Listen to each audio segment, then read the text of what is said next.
The dust on Delta 9 always clung to everything. Thick red and heavy, it turned the miner suits into rust-colored shells. Ramos hated it. After 5 years working remote moons, Delta 9 was the worst.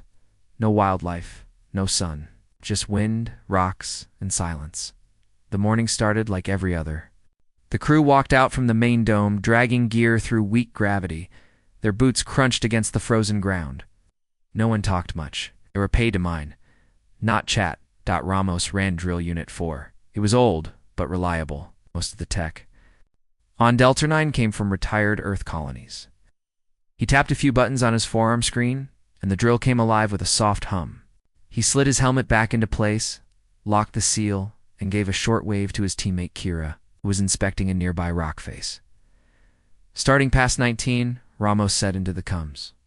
Same depth, same angle. Copy that, Kira replied. Watch the pressure gauge. Yesterday, it spiked. He laughed. Don't worry. I'll try not to dig into hell. The drill began carving into the ground. Dust shot upward in thick red plumes. Monitors displayed density, mineral content, and temperature. Everything looked normal. Ramos leaned back in his seat inside the drill cockpit. Same job, different day. But then, around the 10-minute mark, something changed. The sound shifted. Instead of the usual hard scraping of metal on rock, it became lighter, almost hollow. Then the drill shuddered. Not much, but enough for Ramos to sit forward. What was that? He asked aloud. The readings were strange now. The mineral scanner blinked yellow. An error code he hadn't seen before flashed across his screen. Material. Unknown composite layer detected, Kira, he said, tapping into the open channel. I just hit something weird. I'm stopping the drill. Define weird, she replied. It's not rock. It feels ... fake. Like metal under layers of crust. The scanner doesn't know what it is. He climbed down from the drill, boots hitting the ground with soft thuds. As he walked closer to the borehole, he noticed that the dust around the area seemed ... different. It wasn't flying into the air as it usually did. It hovered, like the gravity was off just in that one spot. He reached the edge of the hole and looked in. 5 meters deep, the drill bit was stopped against something flat and reflective. It looked like steel, but smoother, polished, not natural. Ramos crouched, grabbed a rock, and dropped it in. The rock didn't clink. It hissed, as if steam had escaped. Then the sound stopped. Dead silence. Kira, get over here. Bring the ground scanner. 5 minutes later, Kira arrived, pulling a small grav cart with a scanner unit. She stared down into the hole, then at Ramos. What the hell did you hit? No idea. You ever seen anything like that? She set up the scanner and lowered its sensors into the hole. The screen lit up. Lines of data scrolled past. Definitely not rock. Huge energy signature. Wait, she frowned. There's something under it. A hollow space. How deep? She looked at him. You don't want to know. Try me, at least 500 meters, maybe more, in this surface. It's part of something big, like a shell or a wall. Ramos took a step back. You're saying we found a structure down there? No, she hesitated. I'm saying we found a machine. Back at the base dome, the other miners gathered as the scans were displayed on the main monitor. Foreman Ellis squinted at the readings. You sure this isn't a bug? Kira shook her head. No chance. We've scanned every inch of this moon. Nothing like this ever came up. It's buried deep and hidden under rock layers we thought were stable. Could be pre-human tech, someone muttered. Or alien, another added. Ellis crossed his arms. We don't use that word out here. Ramos stepped forward. Sir, we need to call it in. This is big. Ellis frowned. Big discoveries don't mean good discoveries. Protocol says we quarantine anything unknown. We seal the hole. Keep quiet until command gives us instructions. But no, I won't have another Tetra 5 incident on my hands. Everyone went silent at the mention of Tetra 5. A mining team there found something in 2168. 2 weeks later, the colony went dark. Still no answers. Ramos clenched his fists but nodded. Orders were orders. That night, he couldn't sleep. His room inside the dome was small and cold. The wind outside howled constantly. He stared at the ceiling, thinking about what he saw. That smooth surface, the strange energy, the hiss when the rock dropped in. Just before midnight, his comms unit buzzed. A private message from Kira, MSG. I'm going back. Meet me at drill 4. Bring lights. Don't tell Ellis. He hesitated, then grabbed his suit and left. The moon's surface was quiet at night. No drills, no lights, just shadows and red dust. Met Kira at the site. She had already cleared more of the dirt around the hole. A faint glow came from below. You see that? She whispered. Ramos nodded. The surface was glowing now, soft blue lines moving across it in patterns. Circuits. Pulsing. What's causing that? He asked. I think we woke it up. She handed him a rope harness. We're going in. That's against every regulation. She looked at him. You want to wait for command to bury it again? Or do you want to see what's down there before they shut us up? He took the harness. The descent was slow. The walls of the hole were smooth melted rock and metal fused together. 10 meters down, they reached the exposed surface. It was warm. Ramos touched it with his glove. It vibrated slightly, like it was alive. Then something moved. A seam in the metal opened, hissing. A narrow passage appeared leading deeper inside. Both of them froze. We should leave, Kira said softly. But Ramos stepped forward. The passage was lit by the same soft blue glow. He felt a strange pull in his chest, like something deep inside him was being drawn forward. Kira, he said, it's not just a machine. It's ... waiting. For what?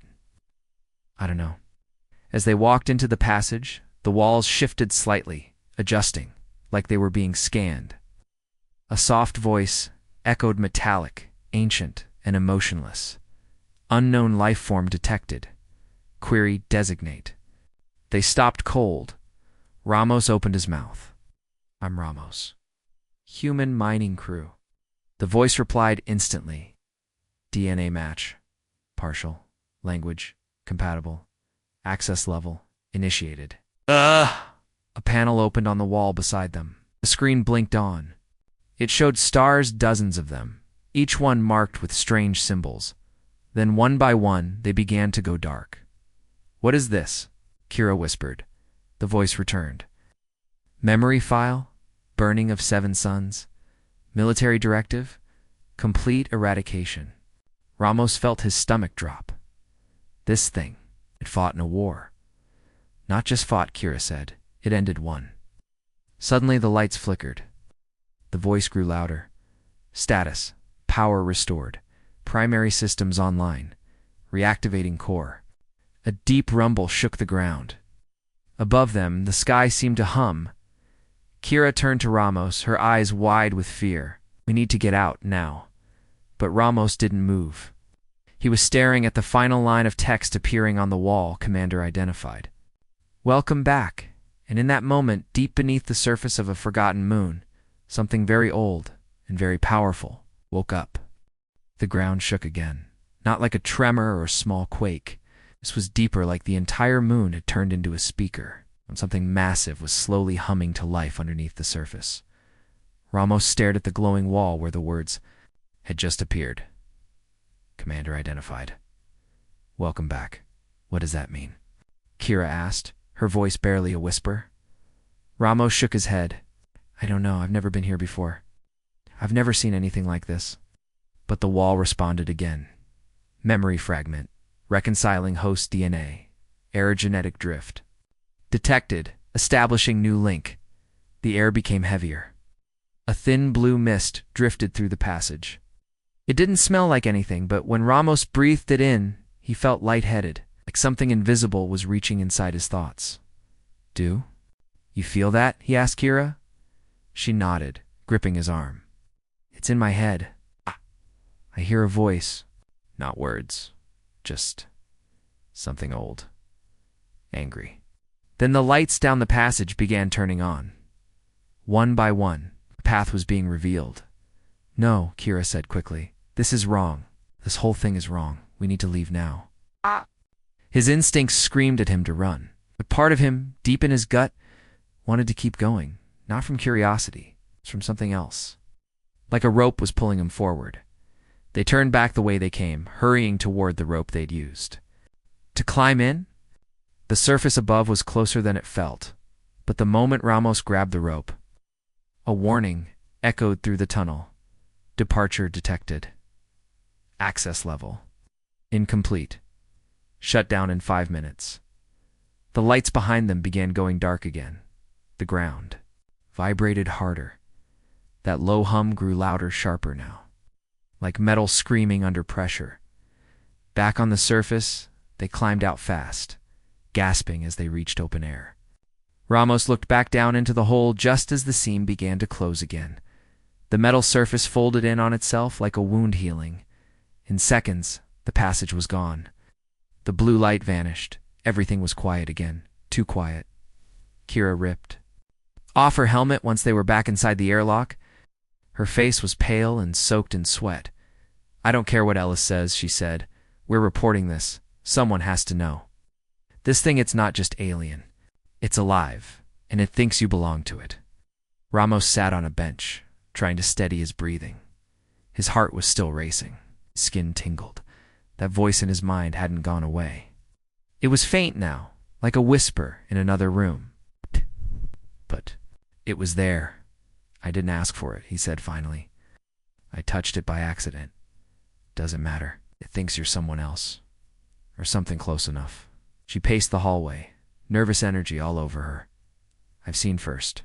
Contact theories? I've read about ancient tech, but nothing like this. We were supposed to be digging for minerals, not waking up war machines. Ramos looked up. Did you feel it? ... Choosing me? She nodded slowly. It didn't look at me. Only you. Later.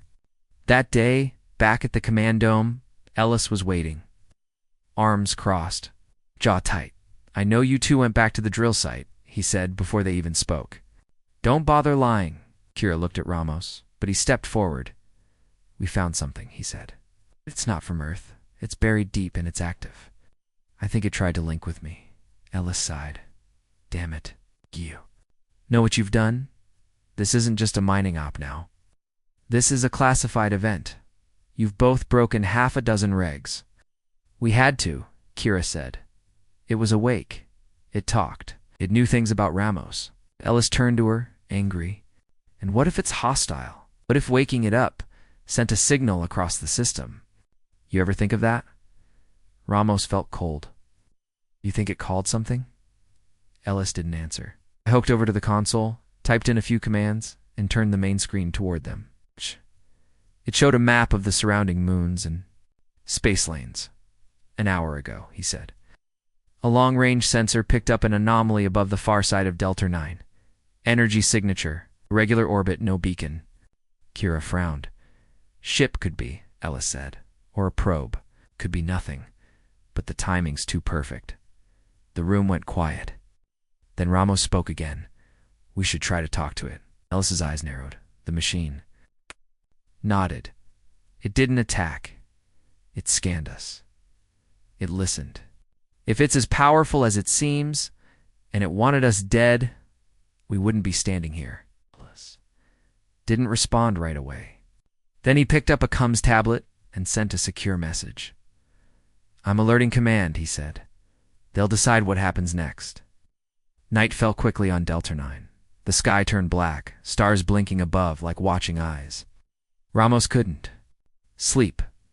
That whisper in his head was stronger now. It wasn't words. It was feelings, pressure, memory. He kept seeing images in his dreams, burning skies, cities torn apart, ships with jagged wings flying through clouds of fire, and always the same voice repeating one word, complete. By morning, Ellis called everyone. Into the briefing room. Command has responded, he said. We're to shut down the site and seal the drill hole with thermite concrete. No further access. No transmissions. A black ship is on its way. Kira raised an eyebrow. Ship. Military intel craft, Ellis said. They'll arrive in 72 hours. Until then, we hold position. Ramos stood. You can't just cover this up. Ellis gave him a tired look. Do you think this is the first time something like this has happened? Humanity didn't get this far? By being honest with itself, Ramos walked out without saying another word. That night, the power in the dome flickered. Alarms beeped. Lights dimmed. Then all screens across the base went blank. Every comm, every tablet, every diagnostic pad dead. Then the lights turned blue, and every screen, at the same time, displayed a single message. Systems breached. Network access granted. Hello, Commander. The base crew panicked. People shouted. Ellis stormed into the server room, yelling for technicians. Nothing worked. Every system was locked out, controlled from the outside.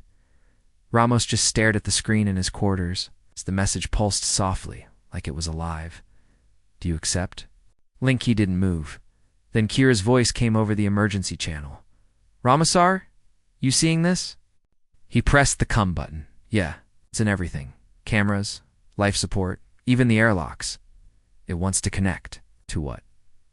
To me. Outside, something shifted in the distance. A low rumble came from beneath the crust. Again, the mining site light shut off hours ago, flickered back on, and above the site, it's barely visible in the dark sky. A shadow moved across the stars. Something was in orbit, watching. Waiting, Ramos looked back at the message. Do you accept? Link. Y. NHE reached out with a shaking finger and pressed Y. Instantly, pain shot through his head. Not physical, mental, like memories he didn't have were being downloaded into his brain, stars he had never seen, weapons he didn't understand, languages he never spoke, but now knew. And the voice was clear now, calm, cold. Alien. Mission incomplete. Final sequence unlocked. Commander online. Warpath restored. Then a second voice entered his mind. Familiar. Human. Who are you? Ramos thought. We are what's left of what came before, and now we are you. Outside, something lit the sky. A ship black, massive, with curved wings and glowing. Engines descended through the clouds above. Deltar-9. The war had not yet started, but the battlefield had just awakened. Everything was shaking again. Not like before this, was sharper. Tighter. Like something huge had cracked the sky and was pushing down hard. The black ship hovered just above the atmosphere. Silent. Motionless. Yet it felt impossibly heavy, as if the moon itself knew it was there. Even through the thick dome walls of the base, the crew could see it. A wide, circular shape blotted out part of the stars, casting a strange red glow across the horizon. No one spoke for several seconds. Then Ellis's voice cut through the base. Speakers, everyone to lock down stations. That's not our ship. Kira ran into Ramos's quarters, still breathing hard. Did you see it? Ramos nodded, rubbing his temples. The pain had eased, but the connection was still there. He felt the presence in his head now, sitting like a second mind, just behind his own. It's not human, he whispered. No kidding. No, I mean that ship, it's not part of the machine we found. I can feel the difference. She stared. At him? So there's more than one? More machines? No, this one. It's watching the machine, like a hunter circling prey. The lights in the base flickered again. On every screen, the message changed. Warning, inbound hostile signature detected. Shield protocols offline. Primary weapon systems unavailable. Kira stepped back. Did it just say weapon systems? Ramos nodded slowly. This base was never meant to protect anything. But whatever's buried here, it was. He stood, pulled on his gear, and tapped the side of his helmet. I'm going back to the site. Kira grabbed his arm. Ramos, wait. That ship's not just going to sit there. If it lands, that's exactly why I'm going. Whatever I'm connected to, down there. Woke up for a reason. It called me Commander. If there's even a chance I can control it, we need it now. She hesitated, then finally nodded. I'm going with you. Outside, the wind had stopped. Total silence. The black ship was closer now, though still. Hovering just above the upper atmosphere. No sound, no signal. It didn't respond to pings or standard radio. It just watched. Ramos and Kira reached drill site 4. The ground around it had changed again. The once red dust had turned gray, as if the surface itself was hardening. The hole they'd climbed into before was gone, but in its place stood something new, a ramp, made of dark metal, descending smoothly underground. The structure was no longer hiding. Guess we don't need ropes anymore, Kira said. Ramos led the way. As they stepped onto the metal path, the lights returned. Blue lines followed their footsteps. The passage adjusted to their movements, silent. It no longer scanned them. It knew who they were, especially him. At the end of the corridor, a large chamber opened before them. Unlike before, this room was massive, hundreds of meters wide, with smooth walls that glowed faintly. In the center stood a raised platform, and floating above it was a sphere. The same deep blue light pulsed inside it. Then the voice returned. Primary system, active. Core online. Command link, stable. Ramos stepped forward. What is this place? The sphere responded with images.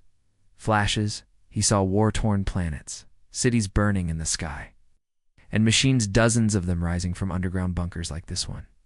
Project Defender. Planetary Shield Protocol. Original commander, terminated. You are successor. Successor. Ramos whispered. Why me? Genetic match. Shared bloodline. Partial data retained. Kira's voice broke the silence. You're related to whoever ran this thing before. I don't even know my real parents, Ramos muttered. I grew up in a station orphanage. Family line preserved. Military identity unknown. System seeks completion. What about the ship in orbit? Ramos asked. The one watching us. The sphere pulsed faster. The air around them grew tense. Enemy class. Void harvester. Origin. Unknown. Purpose. Total extraction. Kira frowned. Extraction of what? The chamber's walls lit up, showing images of other planets, empty, gray, hollowed out, not destroyed. Drained. Life, Ramos said. It extracts life. The sphere glowed brighter. Intervention required. Core control must be claimed. Do you accept? Ramos looked at Kira. She gave him a short nod. You already said yes once. He stepped onto the platform. A beam of light shot from the sphere into his chest. He screamed but didn't fall. He saw more flashes, more memories, training simulations, command protocols, weapon systems, and one word burned into his mind: defend. When the light faded, he stood taller, clearer. He didn't know everything, but he understood now. The machine beneath Deltar-9 wasn't just a defense tool, it was a fortress.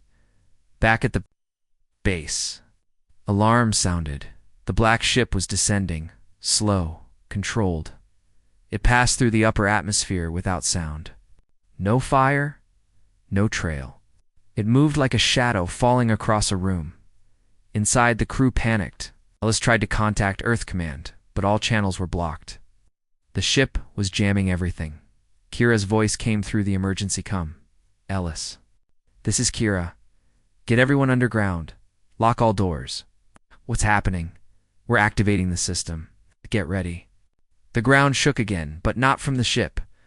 This time the moon itself responded.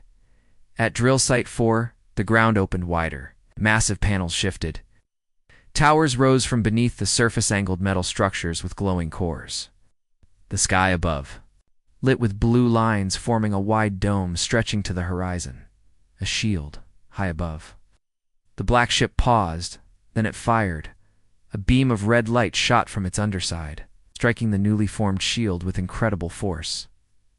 The energy barrier flared white, then held. Inside the machine, the voice returned. Shield stability, 72%. Enemy fire detected. Response systems ready. Awaiting command. Ramos clenched his fists. Engage. Outside from each tower, blue plasma cannons emerged. They rotated, locked on, and fired upward. Thick beams of white-blue energy slammed into the black ship. The sky turned into a war zone inside the base. The crew watched in awe as the ancient defense system fought back. For the first time since arrival, Ellis looked truly afraid not of the enemy ship, but of what they had uncovered. "Dear God," he whispered. "This moon, it's a weapon." The battle lasted minutes. The black ship, damaged but not destroyed, pulled back. Its engines flared red as it vanished into the clouds above, disappearing into space. But not gone, not defeated. Inside the control chamber, Ramos dropped to his knees. The connection faded slightly. He was still linked, but it had drained him. Every command, every thought felt like lifting heavy metal with his mind. Kira knelt beside him. "You did it. You stopped it." He shook his head. "No, that was a scout. Probe. The real one will come later." She stared at him. "How do you know?" "Because I saw it. The visions. There's more. A fleet. This machine, this defender, was built to fight them." The sphere dimmed, and the final message echoed through the chamber. Cycle 1. Complete. Prepare for return. They know you're here. The ground beneath them rumbled softly in space. Far beyond Delta 9. A signal had been received, and many somethings were already on their way.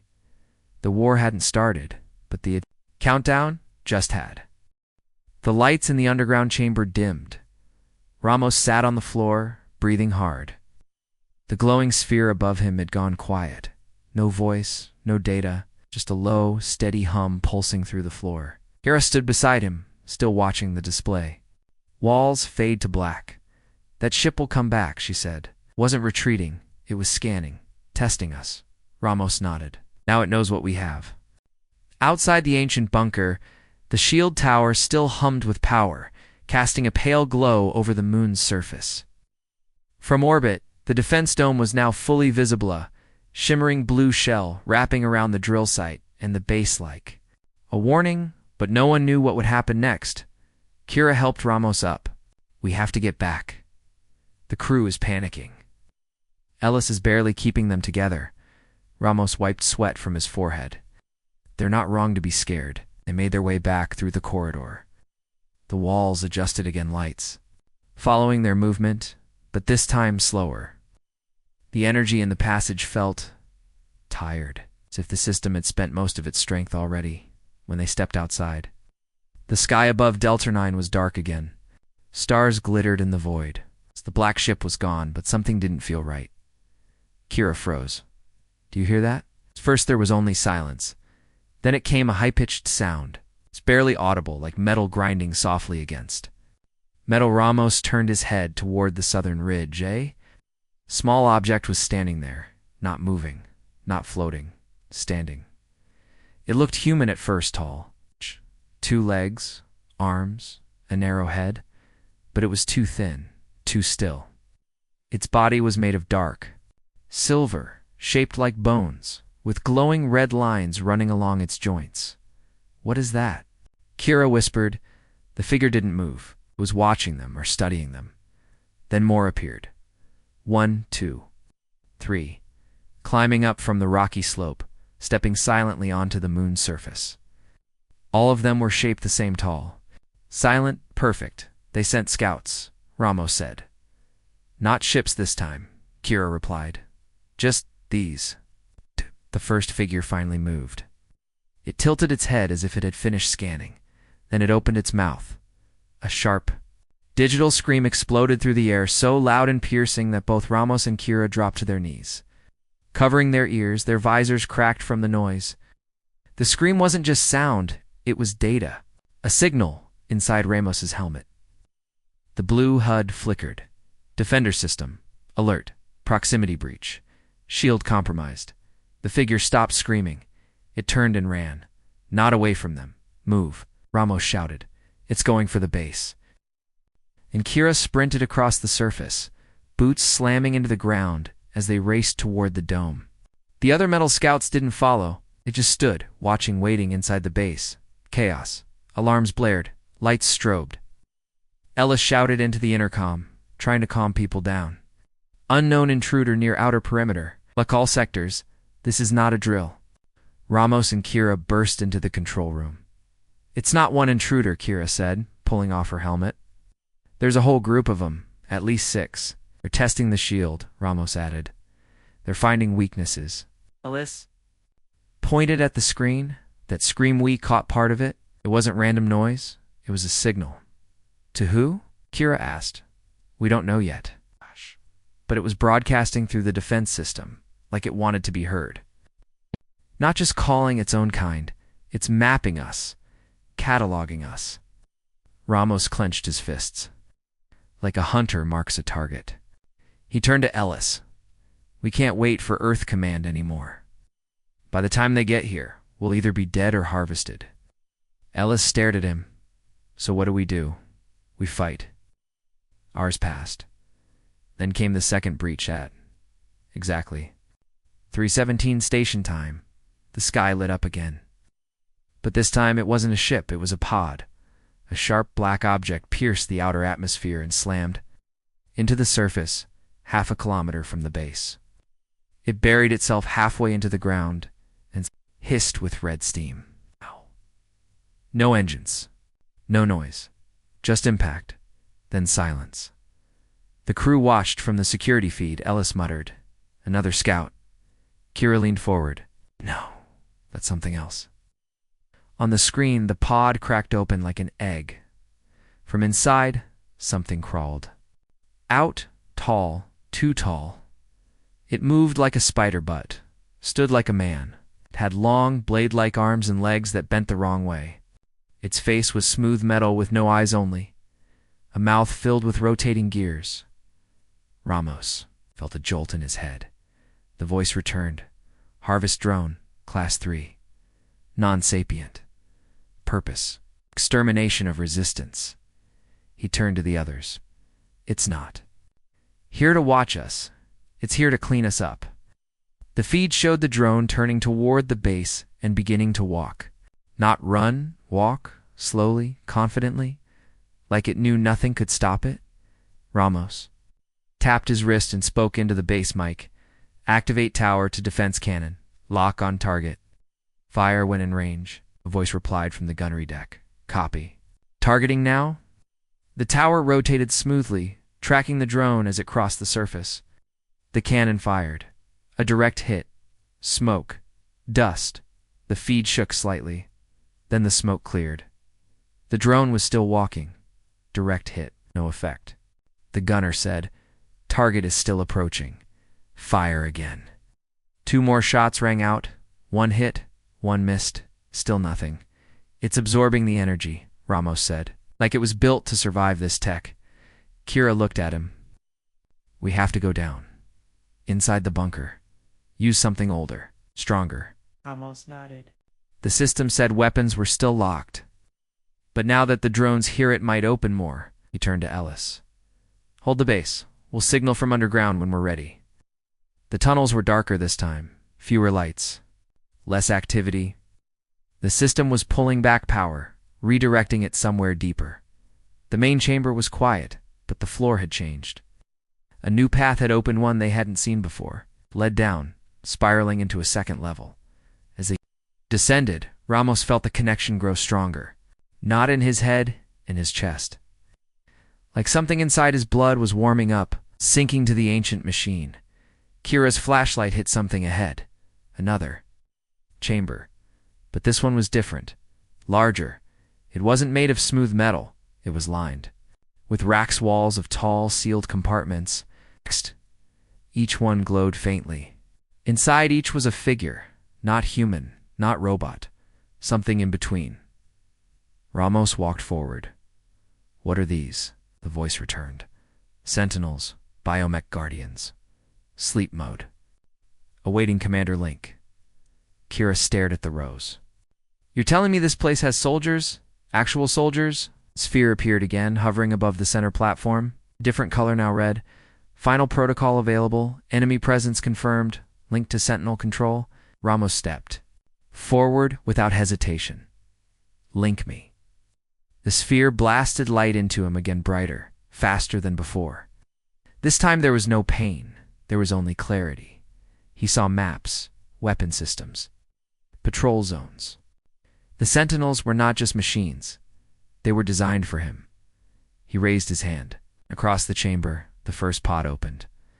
A tall, armored figure stepped out. Its face was hidden by a curved black helmet. Its arms glowed with blue circuits. Kneeled before him, Kira stepped back. Ramos? He didn't turn. He was still watching the others, because the rest were waking up to 5-10-20. The chamber filled with silent warriors, ready and waiting. Outside, the drone approached. The base walls, but inside the moon. The defenders were waking up, and Ramos was no longer just a miner. He was the commander. The Sentinels stood still. All 20 of them, tall and quiet like statues, waiting inside the glowing chamber. Their armor looked like metal fused with living skin, strong, but not robotic. More like creatures built for war. Ramos stood at the center, breathing fast. The energy that had connected him to the ancient system still burned inside him, hotter now, stronger. These weren't drones. These were soldiers, made for one purpose: defend. Kira stepped around one of the Sentinels, staring up at its black helmet. "They're alive, but not human," she whispered. "They're not from Earth," Ramos said. "But they were built by something that knew humans, maybe for humans." The red sphere hovered lower and spoke again. Sentinels activated. Link to commander. Tactical mode online. Deployment available. Target: Harvest drone, Class 3. On the wall, a map of the moon's surface lit up. The drone from earlier was just outside the base now. It's walking along the outer ridge of the shield dome. It hadn't attacked yet. It didn't need to. It was waiting. Ramos felt the data feed in his mind shift against strategies, numbers, angles. The Sentinels were ready to move, but they wouldn't unless he said so. "Kira," he said, "stay here and monitor the chamber. If something else wakes up, I need you to tell me right away. You're going up there with these things?" Ramos nodded. "That drone is hunting us like prey. I'm tired of running." Minutes later, the surface cracked open near drill site. One by one, the Sentinels marched out. No noise, no lights, just pure motion, like shadows moving across stone. Ramos followed behind them, his boots kicking up gray dust. His visor was linked to theirs. Now he could see through their eyes, feel the wind on their metal skin. The drone came into view. It had stopped moving. Its thin legs dug into the ground like spikes, and its mouth had opened again. But this time, no scream, just silence. It was listening. Ramos raised one hand, spread out. Surrounded. Sentinels moved instantly, fanning out across the ridge. Smooth, fast, precise. The drone turned its head. It sensed them. Then it attacked in 1 second. It leaped across 20 meters, claws spinning, legs folding in and out like blades. It moved like lightning, but the Sentinels were ready. The first. 2 clashed with it, blades of blue light sparking from their arms. Metal screamed as the drone sliced into one of them, tearing straight through the armor. Sparks flew, but the Sentinel didn't fall. It grabbed the drone by the arm and held it. The others closed in. Ramos shouted, "Now!"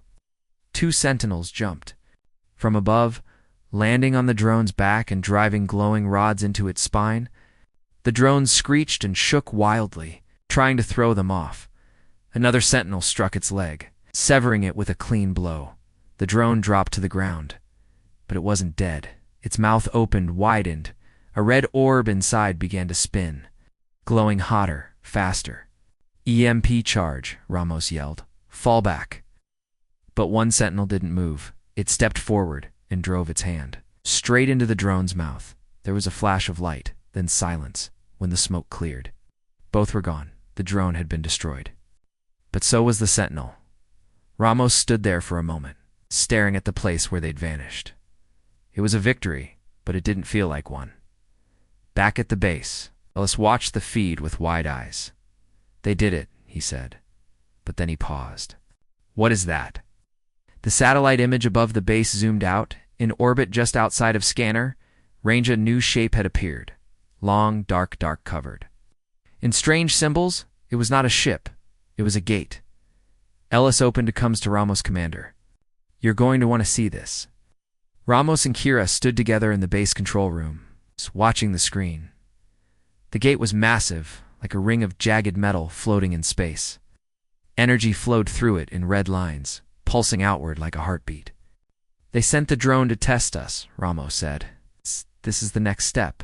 A portal, Kira asked. More than that, Ramos replied. It's a highway, a door for something much bigger. Ellis spoke up. He scanned its energy. It's stable, and it's opening. On the screen, a tear in space began to form at the center of the gate. Kira stepped back. How long until something comes through? Minutes. Everyone fell silent. Then Ramos turned to the others. We go back underground. There's more we haven't unlocked yet. The system said this was Cycle 1. That means there's a Cycle 2. Ellis raised an eyebrow. You sure you can handle it? You look like hell? Ramos's eyes narrowed. We don't get to stop. Back in the ancient chamber, the red sphere returned a blue dot.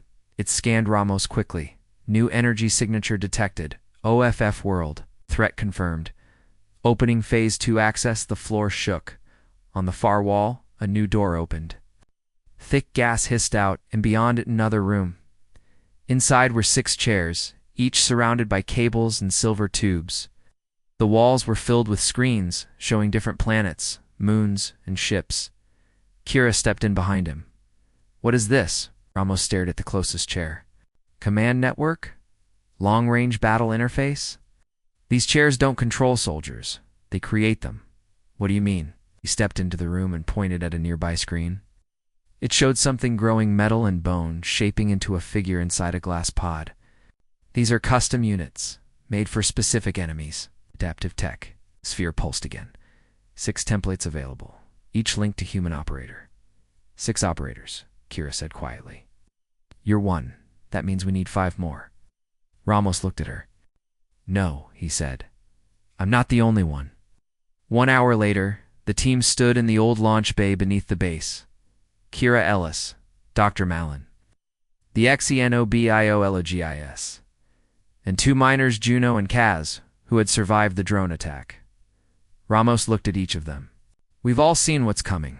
That gate out there, it's not just for war, it's to replace us. If that fleet gets through, they'll drain this moon, then Earth, then whatever else they want. The red sphere hovered overhead, template accepted. Biosync initiated. Prepare for Phase 2 deployment. One by one, the 6 stepped into the chairs. Straps locked in. Tubes connected. Blue light filled the room. Ramos closed his eyes. He didn't feel pain this time, he felt power. His unit was already forming. Outside the base, near the remains of the destroyed drone, the ground began to open again.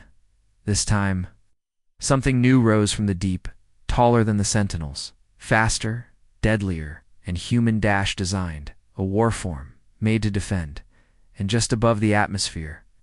Deep in the black the gate opened, and through it came the first wave. No more scouts. This was invasion, and Earth had just made its first stand. The sky above the moon turned red, not from sunlight, not from fire, but from something. Worse arrival. Through the giant gate in orbit, dark shapes poured into normal space. Hundreds of them, maybe thousands, each one sharp, cold, and silent, like machines shaped by nightmares. Some were long and thin like arrows. Others were jagged like broken bones. All of them were moving, not drifting. Hunter's Ellis stared at the feed from the orbital cameras.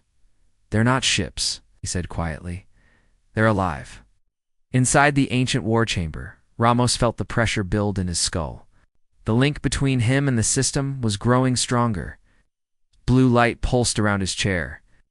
His armor unit, his war form, was complete. Outside, it rose from the launch pit, massive silver-blue metal with glowing arms, a tall humanoid shape, but wider, bulkier, like a titan built for nothing but war. It moved with the speed of thought because it wasn't just piloted, it was him. Ramos spoke into the come. Everyone ready? Kira's voice answered first. Online? Her war form was sleeker, sharper, designed for speed and stealth, shaped like a predator. Then came Ellis. systems green. His unit had heavy armor plating and 2 shoulder cannons. Not fast, but brutal. The others checked in.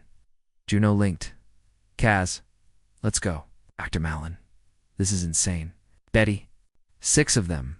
Human minds, alien machines, together for the first time in history. The sphere's voice echoed across all their heads. Unit, status, sync complete. Threat level, maximum. Enemy force, count, 847. Deployment required. Ramos looked toward the red sky and the fleet coming through the gate. Launch all units. Defenders, move out. The ground opened. 6 beams of blue light shot into the sky, each carrying 1 warform. They moved faster than sound, crossing the dusty surface of the moon in seconds. Their shadows stretched wide across the terrain. The enemy fleet had begun to descend. Some were landing in clusters, forming towers and spines that reached into the atmosphere.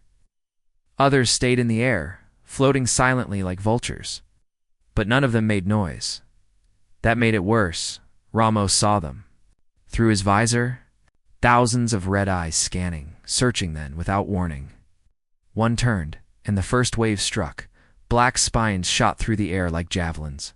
Kira dodged left, flipping in midair and countering with a glowing blade. 2 spines exploded. Another clipped her leg and sent sparks flying, but she kept moving. Ellis roared through coms. Heavy fire incoming. His warform slammed down near a ridge and unleashed both cannons. The blast was like thunder.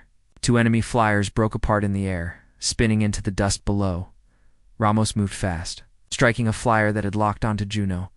He grabbed it mid-flight and crushed it with both arms, the energy from his core glowing hotter with each second. More were coming. Dozens now, and they were adapting, Kira shouted. They're changing their flight paths faster response. They're learning our attack patterns. Ramos opened the system link again. Send. Sentinel backup. We need more bodies in the field. Back at the base, old launch tubes hissed open and 50 sentinels stepped out, armed and ready. Their glowing forms spread out across the moon's surface, surrounding the defenders and joining the fight. The battlefield lit up with energy, lasers, explosions, metal screaming, but through all of it, no sound from the enemy. No voice, no emotion, just one goal: eradicate in the middle of the chaos. Dr. Malin's voice came through. I've tapped into their command signal. It's not just attack orders, it's harvest instructions. What are they harvesting? Ramos asked. Not resources, not minerals, brains. Silence then, Malin continued. They're mapping neural energy. Every kill, every human, they scan the brain. They're looking for intelligence patterns. They don't just want to destroy us. They want to steal what makes us human. Ramos clenched his fists. Not today. He pushed his warform forward, crashing into a group of 6 enemies trying to swarm Kaz. Blue energy surged from his back as he fired a shockwave in all directions. The ground cracked. The sky flashed. But then everything froze. Just for a moment. And, in that silence, something new came through the gate. Not a drone, not a ship, not even a weapon. It was a figure, humanoid, tall, drifting. Down from the portal like a ghost wrapped in silver, it touched the ground gently, and every enemy stopped moving. Even the gate dimmed slightly. Ramos stared. What is that? The sphere answered, enemy general detected, class unknown. Estimated threat, total, Kira whispered. What? Before Ramos could answer, the figure raised one hand, and the ground responded. Pillars of black crystal burst from the surface, shooting up around the defenders. Kaz barely escaped being impaled. Juno wasn't fast enough. Her warform was pinned, trapped beneath a growing spike. Malin shouted, "It's controlling the battlefield." Ramos made a choice. He dashed forward, straight toward the figure. Cover me. The others opened fire, cannons, lasers, every weapon they had. But the figure deflected them all without moving. A wave of red energy melted the blasts before they hit. Ramos got within range. He swung, his blade connected. But the figure caught it with one hand. No reaction. No. Damage then it spoke, but not with words. With thought, you are too late. The pattern is already complete. The voice hit Ramos like a hammer in the brain. Pain shot through his spine, but he stayed standing and answered, maybe we're late, but we're still here. He powered up his core, every system in his war form. Lighting up to max overdrive, Kira yelled, Ramos, fall back. That thing will kill you. I know, he said. But if I fall, don't stop fighting? The figure raised both arms now. A massive sphere of dark energy formed between its palms. The in-game Nabos took a breath and charged. Everything was shaking. The moon's surface cracked as the alien general lifted the energy sphere higher. Dust, rock, even gravity itself seemed to bend around. The dark power in its hands. Ramos didn't stop. His warform moved at full speed systems. Pushed to maximum, core glowing white-hot inside the chest. The overdrive mode was burning fast. But it gave him just one chance. 1 second to strike first. The others watched from across the battlefield. Helpless, Ellis shouted, he's going to get himself killed. Kira tried to run to him, but 3 enemy flyers dropped from orbit, cutting off her path. Juno and Kaz fired from behind cover, trying to draw the general's attention. Nothing worked. The general didn't even flinch. It was focused on Ramos almost. Interested, the massive black sphere between its hands spun faster, sparking red lightning across the sky. Energy readings screamed through the defenders' helmets. The weapon wasn't just powerful, it was planet-killer level. The sphere didn't just target enemies, it erased space, and still Ramos charged. He activated the plasma. Edge on his arm blade and jumped. The general moved, but not to defend it. Let him strike.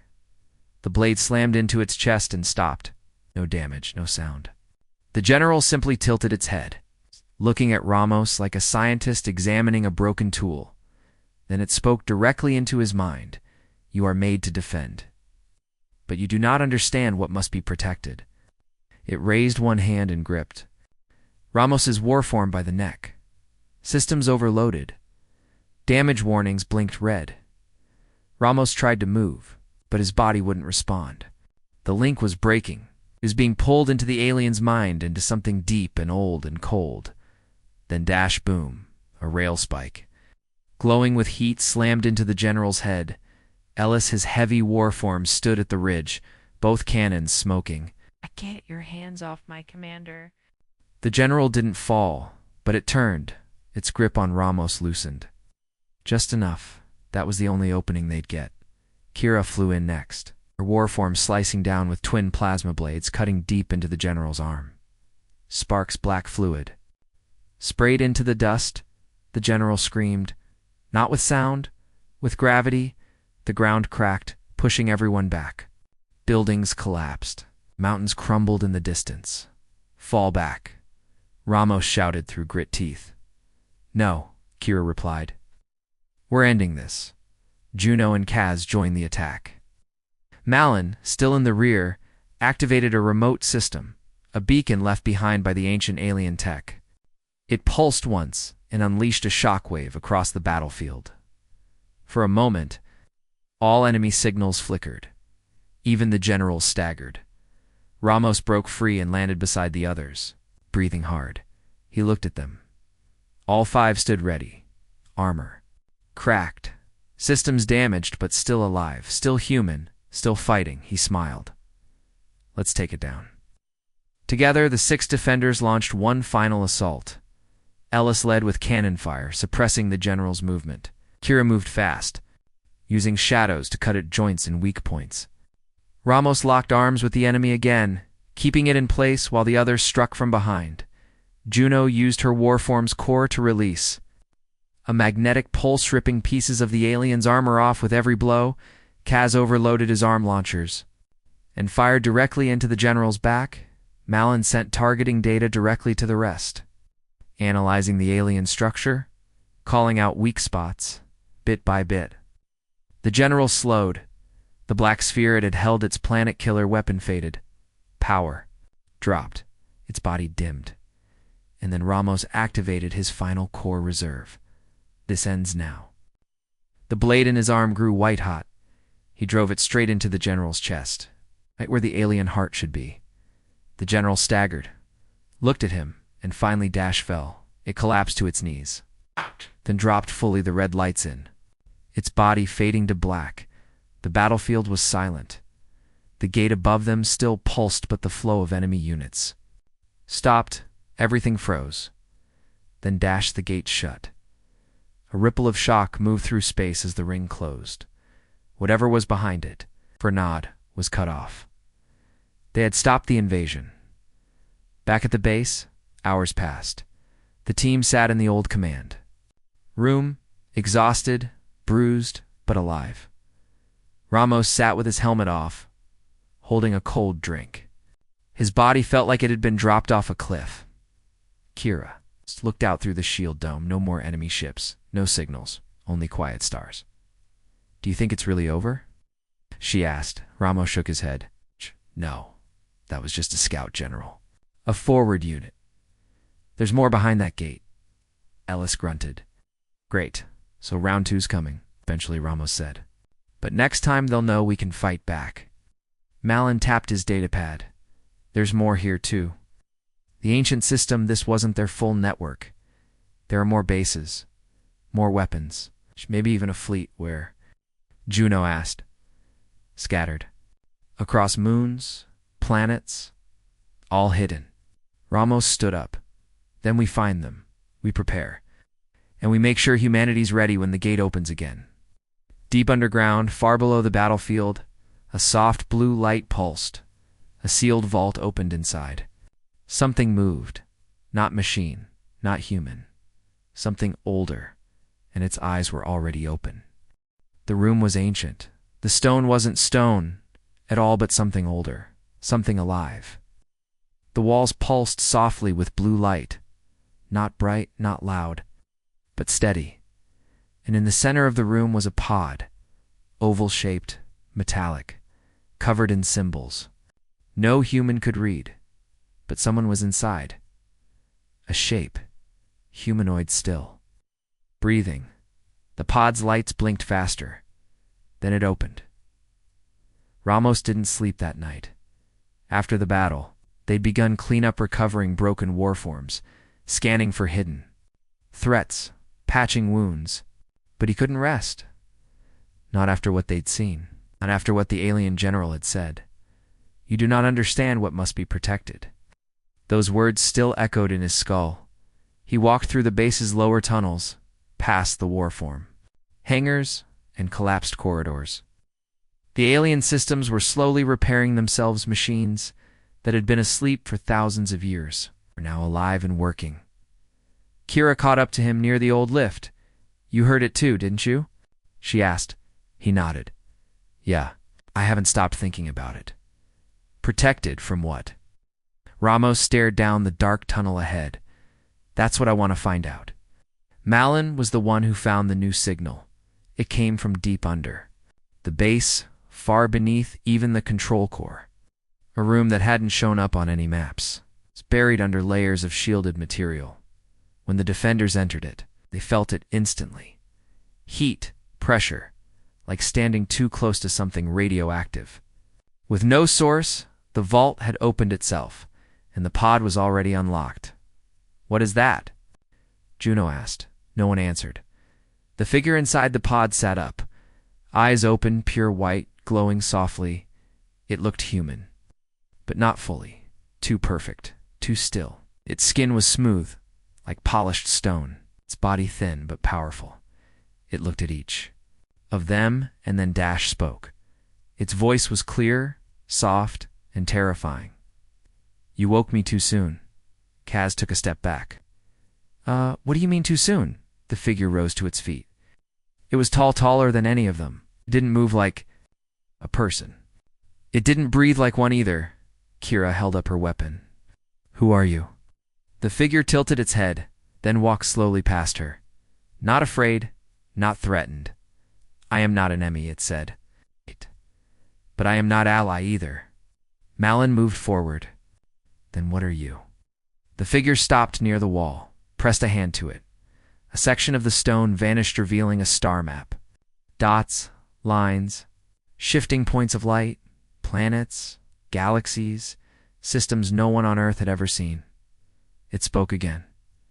Long ago, we fought the ones you now face. Everyone stood still. The figure continued. We lost. We built this place to hide, to be prepared for the next cycle. You were not supposed to be part of it. Ramos frowned. Too bad we're part of it now. The figure looked at him for a long time. You survived. That means the cycle has begun again. Star map zoomed in. One red dot pulsed at the edge. The figure pointed. They are coming. Not scouts. Not soldiers. But the full swarm. What you killed was only a key. A key to what? Kira asked. The figure looked up. To open the gate inside your star. The room fell silent. Ella spoke first. You mean the sun? The figure nodded once. They will open it. They will come through it, and they will not stop. Not until. Your entire species is part of their pattern. Malin stepped back. That's insane. The sun isn't a gate.